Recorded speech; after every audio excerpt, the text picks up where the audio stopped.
L'Arsenale è la memoria storica della potenza marittima, militare, industriale, navale e produttiva dello Stato Veneto, che il Comune di Venezia intenda restituire alla Marina e alla Biennale importanti spazi di sua proprietà, significa voler rinunciare a qualsiasi progetto di rilancio socio-economico della città.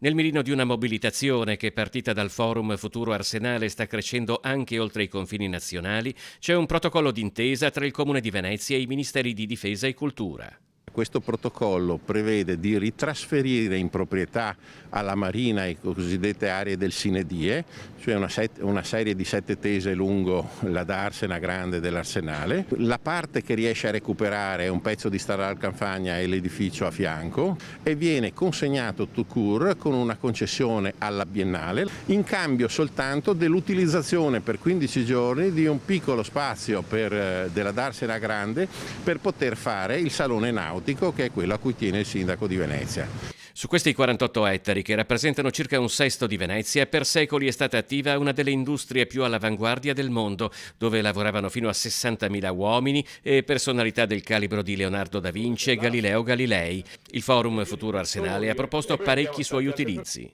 50 pagine di progetti erano per il lavoro a Venezia, per la conservazione delle funzioni storiche destinate alla marineria tradizionale e quindi un ricollegamento con la storia, e anche e soprattutto per trovare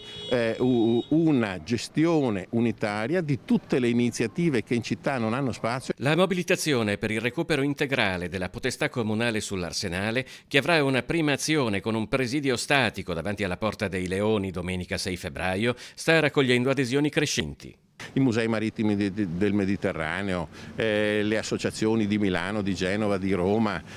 chi si occupa di archeologia industriale, le università e diversi docenti università, i membri della cultura che vanno dall'Inghilterra alla Spagna alla Francia, sono esterrefatti di come mai in tutto il mondo gli arsenali vengono valorizzati per la loro funzione e invece questo il Comune se ne spoglia per riconsegnarlo